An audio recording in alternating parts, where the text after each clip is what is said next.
بسم اللہ الرحمن الرحیم۔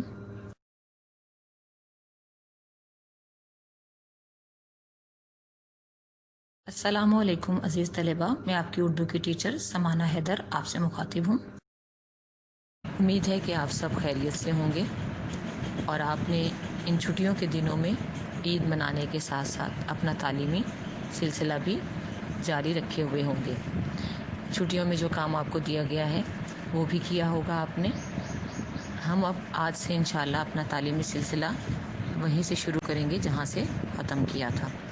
اگر ہم نصابی کتاب کی بات کریں تو ہم نے سبق امتحان تک پڑھ لیا تھا۔ آج میں آپ کو قواعد و انشاء میں سے کچھ کہانیاں کرواؤں گی اور کچھ مکالمہ جات۔ کہانی کا جو نمبر ہیں وہ 5 ہیں اور اس کے پیرالل جو سوال آتا ہے وہ مکالمے کا آتا ہے۔ یا تو آپ نے کہانی کرنی ہوتی ہے یا مکالمہ کرنا ہوتا ہے 5 نمبر کا۔ آج میں آپ کو جو کہانی کروانے جا رہی ہوں وہ ہے قوم کی خاطر ایثار۔ کہانیاں بچے بہت دلچسپ ہوتی ہیں اور ہر بچے کو شروع سے ہی کہانیاں سننے کا بڑا شوق ہوتا ہے اور ان کہانیوں کے پیچھے ایک مقصد ہوتا ہے اور وہ مقصد آپ کو بتانا مقصود ہوتا ہے۔ اب قوم کی خاطر ایثار جو کہانی ہے اس میں جو اخلاقی سبق ہے وہ یہ ہے کہ ایثار میں عظمت ہے، اس کے علاوہ جہاں چاہ وہاں راہ۔ کہانی شروع کرتے ہیں۔ جنگل کافی بڑا تھا۔ جنگل میں دیگر جانوروں کے علاوہ بندروں کی بھی کافی تعداد رہتی تھی۔ جنگل کے شمالی حصوں میں بندروں نے اپنا مسکن بنایا ہوا تھا۔ یہاں پر پھلدار درختوں کے علاوہ ایک خوبصورت صاف پانی کا چشمہ بھی موجود تھا۔ ایک دن ایسا ہوا کہ بندروں کا امن و سکون تباہ ہو کر رہ گیا۔ ہوا یوں کہ جنگل میں موجود ریچھوں نے بندروں پر حملہ کر دیا اور انہیں مار مار کر بھگا دیا۔ ریچھ بندروں کے علاقے پر قابض ہو گئے۔ ادھر بندروں کا حال برا تھا، وطن چھوٹ گیا، درختوں کے پھل، پانی کا چشمہ رہ رہ کر یاد آتا تھا۔ ایسے میں ایک بڑے تجربہ کار بندر نے مشورہ دیا کہ دوستو، ایک ترکیب ہے میرے ذہن میں جس سے ہم ریچھوں سے بدلہ بھی لے سکتے ہیں اور اپنا علاقہ بھی چھڑا سکتے ہیں۔ وہ کیسے؟ سارے بندر حیرانی سے اس کے گرد جمع ہو گئے۔ ایسا کرو، تم سب مل کر مجھے زخمی کر دو اور جہاں سے ہمیں نکالا گیا ہے وہیں پھینک دو۔ بڑے بندر نے تجویز دی تو باقی بندروں کو بھی اس کی بات سمجھ میں آ گئی۔ بڑے بندر نے دھیمی آواز میں اپنا پورا منصوبہ سمجھایا اور تو وہ راضی ہو گئے اور نہ چاہتے ہوئے بھی انہوں نے اسے خوب زخمی کیا اور جنگل میں ڈال گئے۔ ریچھوں نے ایک زخمی بندر کو اپنے علاقے میں دیکھا تو بولے، تم یہاں کیوں آئے؟ تمہیں پتہ نہیں کہ اب یہاں پر تمہارا نہیں بلکہ ہمارا قبضہ ہے؟ زخمی بندر نے ایک ٹھنڈی سانس بھری اور کہنے لگا، جناب، آپ کا ہمارے سے کیا مقابلہ؟ میں نے اپنی برادری کو سمجھایا کہ آپ کے غلام بن کر رہیں مگر وہ نہ مانے، الٹا انہوں نے مجھے مار مار کر زخمی کر دیا۔ ریچھوں کو بندر کی بات پر یقین آ گیا اور وہ کچھ نرم پڑ گئے۔ بات تو تمہاری ٹھیک ہے، اب تم کیا چاہتے ہو؟ ریچھ نے کہا، میرے چاہنے سے کیا ہوگا جناب؟ میری قوم کے تمام بندر اب ایک ایسے علاقے میں چلے گئے ہیں جہاں ہر طرف خوبصورت گھاس، میٹھے پانی کے چشمے، پھلدار درخت ہیں۔ یوں سمجھیں جنگل نہیں جنت کا ٹکڑا ہے۔ زخمی بندر نے تفصیل سمجھائی تو ریچھ وہاں جانے کے لیے بے چین ہو گئے اور کہنے لگے، تم ہمیں وہاں لے چلو، ہم تمہارا بدلہ بھی لیں گے، تمہارا علاج بھی کریں گے۔ بندر تیار ہو گیا۔ ایک ریچھ نے بندر کو اپنی پیٹھ پر بٹھایا اور باقی سارے ریچھ اس کی رہنمائی میں چل پڑے۔ دن ختم ہوا، رات ہو گئی، حتیٰ کہ دلدلی علاقہ آ گیا۔ زخمی بندر نے ریچھوں سے کہا، بس یہ معمولی سی کیچڑ ہے، اس کے بعد خوبصورت علاقہ آ جائے گا۔ ریچھ آگے بڑھتے چلے گئے اور دلدل میں دھنسنا شروع ہو گئے۔ آخرکار سارے ریچھ دلدل میں دھنس گئے جبکہ بندر پہلے ہی چھلانگ لگاتے ہوئے چلا گیا۔ بندر نے اپنی برادری میں جا کر ساری کارروائی بتائی تو بندروں میں خوشی کی لہر دوڑ گئی اور وہ دیوانہ وار ناچنے لگے۔ دوسرے دن صبح ہوئی تو ریچھوں کا نام و نشان نہیں تھا۔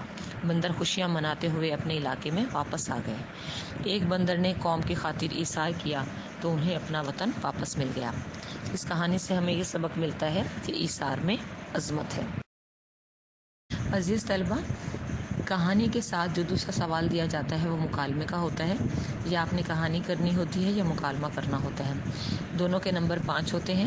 مکالمہ کرتے ہوئے اس بات کا خیال رکھنا چاہیے کہ مکالمہ فطری انداز میں لکھا جائے۔ یہ 2 افراد کے درمیان ہوتا ہے اور مکالمے کے لفظی معنی بھی یہی ہے کہ گفتگو کرنا، باہمی گفتگو کرنا، اور دوست یا دو سے زیادہ افراد کے درمیان بات چیت کو گفتگو کو مکالمہ کہا جاتا ہے۔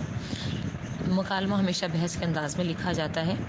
مکالمے کا انجام اور آغاز ہمیشہ فطری ہونا چاہیے، اور گفتگو کرتے ہوئے ان کے مرتبے کا، عمر کا، تعلیم کا خیال رکھیں۔ اخلاق سے گری ہوئی گفتگو نہیں کرنی چاہیے۔ شائستگی کو ملحوظ رکھیں۔ گفتگو ایسی ہو جو تصنع اور بناوٹ سے پاک ہو۔ مکالمہ نہ تو بہت زیادہ مختصر ہونا چاہیے اور نہ ہی بہت زیادہ طویل۔ آج ہم جو مکالمہ کریں گے وہ ڈاکٹر یعنی طبیب اور مریض کے درمیان ہے۔ مریض: السلام علیکم صاحب۔ طبیب: وعلیکم السلام، فرمائیے۔ مریض: کل رات سے پیٹ میں شدید تکلیف ہو رہی ہے، مرا جا رہا ہوں۔ طبیب: اوہو، خیریت ہے؟ کیا ہو گیا؟ مریض: خیریت ہی تو نہیں ہے جناب، ورنہ آپ کے پاس کوئی خوشی سے تو نہیں آتا۔ طبیب: ہاں یہ بات تو ہے۔ مریض: کوئی دوا دے دیجئے، پیٹ کے درد کی وجہ سے بیٹھا نہیں جا رہا۔ طبیب: یہ لو پھکی، ابھی کھا لو، انشاءاللہ پیٹ کا درد ٹھیک ہو جائے گا۔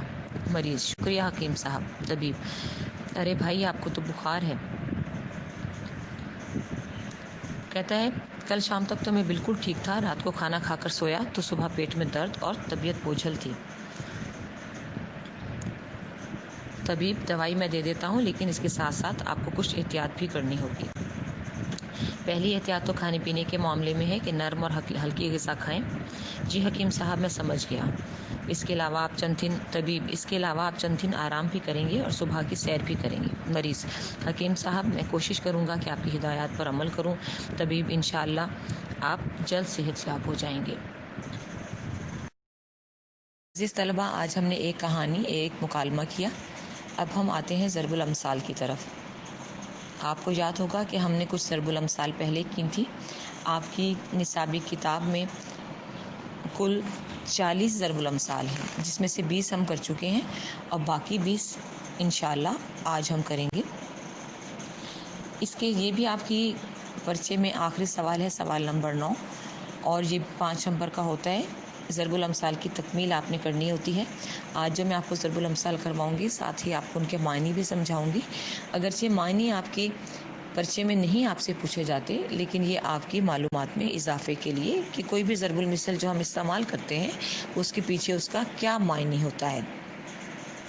اس کے ساتھ بھی آپ کو چوائس دی جاتی ہے۔ کچھ جملے ہیں جن کی درستی کرنی ہوتی ہے، یا تو آپ جملوں کی درستی والا سوال کریں گے یا ضرب الامثال کی تکمیل والا سوال کریں گے۔ آج میں آپ کو ضرب الامثال کی تکمیل کرواؤں گی۔ پہلی ضرب المثل ہے ڈوبتے کو تنکے کا سہارا،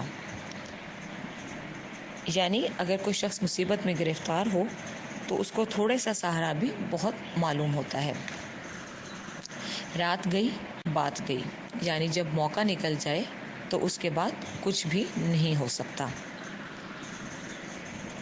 اگلا ہے زبان خلق کو نکارۂ خدا سمجھو، یعنی جو بات خلق خدا کہے وہ ہو کر رہتی ہے۔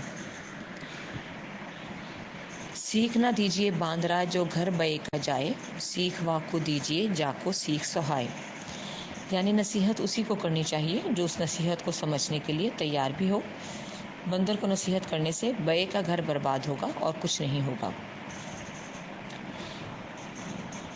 اگلی ضرب المثل ہے شیخی اور تین کانے، یعنی بیجا ڈینگے بیجا شیخی بگاڑنے والے شخص کے بارے میں کہا جاتا ہے۔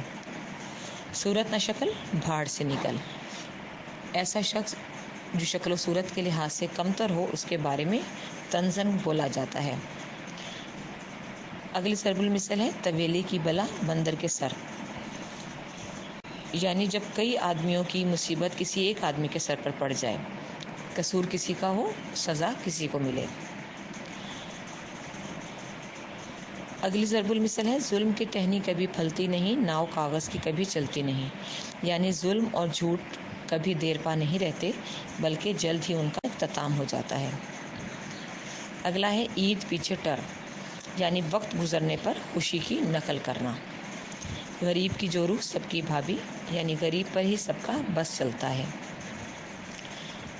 فقیر کی صورت سوال ہے، محتاجی آدمی کے چہرے پر غریبی یعنی محتاج آدمی کی شکل سے ہی پتہ چل جاتا ہے کہ وہ محتاج ہے۔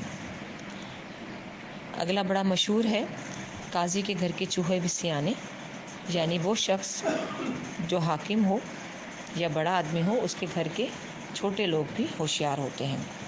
کاٹ کی ہانڈی بار بار نہیں چڑھتی، یعنی ناپائیدار شے کا کوئی اعتبار نہیں ہوتا۔ گڑ سے جو مرے تو زہر کیوں دو، یعنی جو کام آسانی سے ہو سکتا ہے اس میں سختی نہیں کرنی چاہیے۔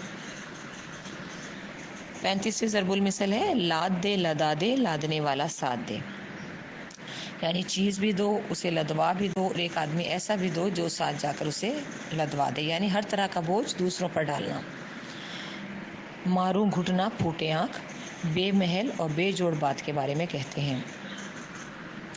900 چوہے کھا کے بلی حج کو چلی، یعنی تمام عمر گناہوں میں گزارنے کے بعد آخری عمر میں نیک بننے کے چلے اس کو کہتے ہیں۔ ہاتھی کے دانت کھانے کے اور دکھانے کے اور، یعنی کچھ لوگ ظاہر میں کچھ ہوتے ہیں اور باطن میں کچھ اور دکھائی دیتے ہیں۔ یہاں کا باوا آدم ہی نرالا ہے، یعنی یہاں کی تو ہر بات ہی نرالی ہے۔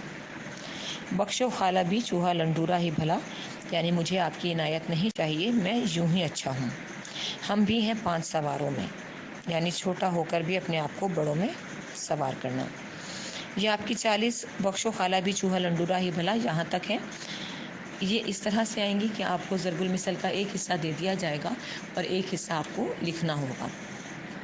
یہ 5 نمبر بچے آپ کے مفت کے ہیں۔ اگر آپ ان 40 ضرب الامثال کو بہت آسانی سے یاد کر لیتے ہیں تو امید ہے کہ آپ کو 5 نمبر پورے کے پورے مل جائیں گے۔ آپ کو پتہ ہے کہ امتحانات میں آپ کا ایک ایک نمبر بہت قیمتی ہوتا ہے، تو یہ نمبر آپ کے 5 نمبر مفت کے ہیں۔ اگر آپ اس کا سوال کو بہت اچھی طرح سے کر لیتے ہیں تو آپ بآسانی 5 نمبر حاصل کر سکتے ہیں۔